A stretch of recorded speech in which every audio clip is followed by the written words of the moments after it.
Greetings everyone, here's Lodrick again, and this is a game War in the Pacific Admiral's Edition, and this is my play by email match against KilRoy. He's the commander of the Allied forces. For me it is the Empire of Japan. This is scenario 1 on the game version 27 with a new map. And KilRoy also got the working American torpedoes at the start of the war to boost his abilities to punish or strike against Japanese ships. Last turn I was able to conquer the first important base on Ceylon, and my cover force is now here maybe engaging with this cruiser mine layer. Was able to escape my airstrike last turn. Let's see, maybe I let this play. This is a super near 1000 yards, so I make here immediately a torpedo hit with crippling effect on the enemy. So the battle is already over. One torpedo hit is of course normally enough to end this ship.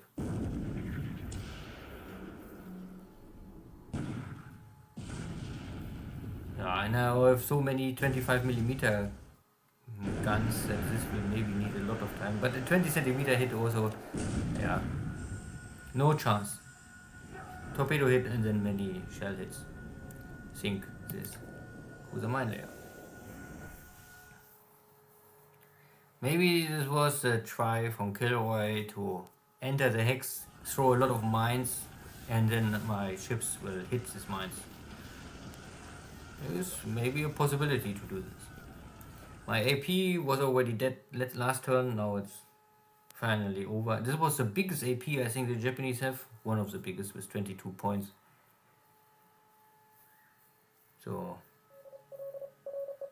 in total I lost maybe 70 points value for this landing operations.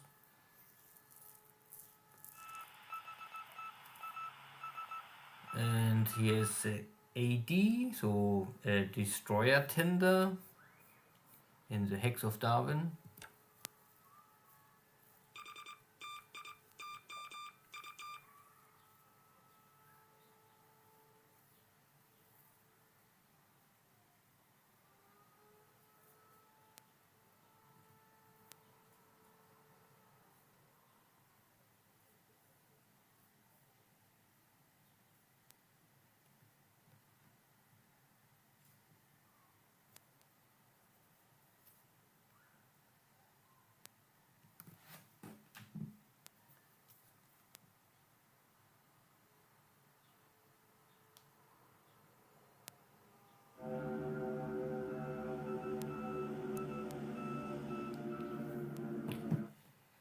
And more sweeping. I think this is now real sweep out of Colombo with Hurricanes against my zeros. And I'm still able to hold the ground. It is a surprise, I must say, but yeah. And these are now my ground attack strikes against KilRoy. And because maybe the island is overstacked, I can create here some damage and destroy units.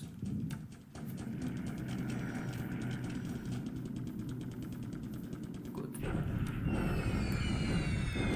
And the same here with the Dutch. Attack against swamp. The units in the swamp is still easy, similar to open terrain or clear terrain.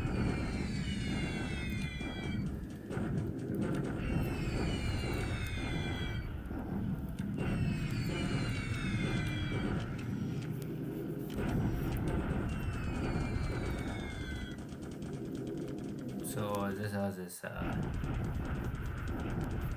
don't know, First World War biplanes with no payload.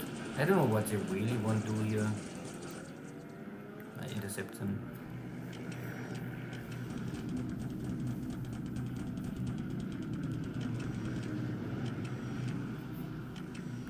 And today there's some coordination problem, so I can destroy these biplanes. little more experience for my pilots.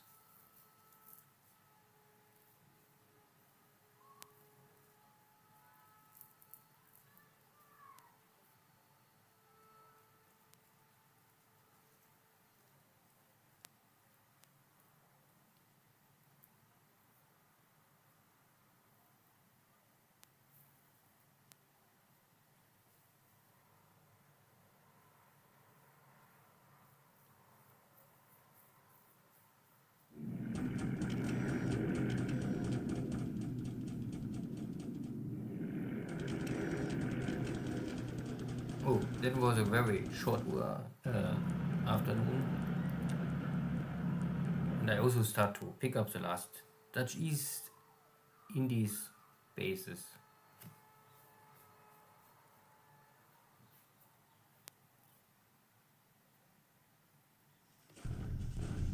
Yeah, my tanks arriving. I sent these are tanks I think from from Java. Now they arrive here in Medan. And the force is Dutch forces out of the base. Good. Medan, the big last base, KilRoy had in Sumatra. Aichang, bombardment, usually stuff. And now the next battle of Darwin. Hello, my misguided friends. This is your #1 enemy, Orphan Anne, from Radio Tokyo, with another blow to your morale and some music to console you. Today, the Imperial government announced that the ever-victorious forces of the Japanese Empire have captured Darwin. So, this base is also secured with some aircraft on the ground, but nothing too special.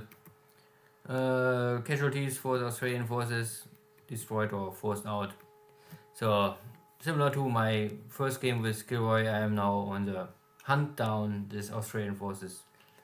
I must catch them before KilRoy can find a new location where he can create a new line of defense. And with Darwin under control, there's normally simply no airbase to attack any shipping here in the Dutch East Indies for the Allies left. Good. I think this is the #1 goal why Japan won't take Darwin. Simply to make sure there's no submarine base and no more important air base can strike shipping. Perth is simply too far away. Perth can be a submarine base, but not an air base. Good. This is all bombardments and nothing else. So a month is nearly over. I have only 1 week left, but I finished my most important landings, all with success. At least I take the landing zone and the base where I unload, and the casualties are not too high, I would say. And so early in the war, I think the Allies also don't have too much equipment to reinforce everything everywhere. Especially because KilRoy have also a lot of forces on Nomaya, or in New Caledonia in Nomaya, plus his campaign in Marshall Islands. Good. Air losses today are more what I expected the days before. High losses for the Allies. A lot of Hurricanes killed, plus a bunch of other. For me, 2 airframes with no pilot, not even wounded. Still, I have here my big AP go down. This is a big one with nearly 10,000 tons. But KilRoy loses his cruiser mine layer, a British heavy destroyer or small light cruiser. And there was also in Medan maybe a submarine getting destroyed. Crippled. Because maybe it was crippled in port and then destroyed. So, in China, no change of situation. Everything is okay. Small steps. Burma also not more the most important area for me. I took everything what is important. I only try to let not the British change in the position will threaten me. My focus is now to get more forces to Ceylon and take Colombo. Normally I only must take these two bases. These are the two big important bases. All the rest is small. If I take to Colombo, I have the shipyard, and this is normally what I want here. I really only need here the shipyard, because then I have a shipyard in Colombo, and one in Singapore, and one in Sumatra. So at 3 locations, all in India Ocean, I can rebuild or refit all of my ships nearby, and I don't must go back to Tokyo. Singapore is of course also okay, but Rangoon have no shipyard, so it is nice to have a backup plan. Darwin is under control. He's not much equipment. I'm out of supplies, so I must unload more supplies. Now I have the base. I can unload the supplies I have left. I stopped the unloading because I was there was still an enemy coastal battery, and I don't want to unload under fire. This can always end badly. I have here also collision damage. Of course, always happened. Low on fuel. But I have a little supplies left. And this is, I think, was the reason why I cannot recombine the division. There's still something left on this ship. And maybe this is the reason. Because I have here normally 3 parts of one division. They can change to one full division. No change in New Caledonian. I see nothing. Supplies coming slowly in, but far too little. So I first build the airbase and then maybe the port later on. And I also try to build up Luganville. I have here air HQ and more supplies, but no airbase up to now. Tulagi is the same. Tulagi, Luganville. I won't build them up both together with Rabul. This is more or less done. Yeah, Rabul is already an airbase of 8, so I only need to finish the port of 7 here. And Port Moresby. I mean, if I have Darwin, Port Moresby, Tulagi, Luganville, and Comac, it's a very strong line of defense, I would say. Question is only if KilRoy even cares. If KilRoy won't go take Marshall Islands and then go like last time directly for Saipan, then all these bases are hard to maintain. Because normally KilRoy only must invade Japan. And if I take all of my forces out of Japan, then I don't know, we will see. Good, so Marshall Islands, also nothing to see here. I bombed the 4 enemies. If there's 8 units with 14,000 soldiers, but this island can only handle 6,000, then hard time for the Americans. See you next time, take care, bye bye.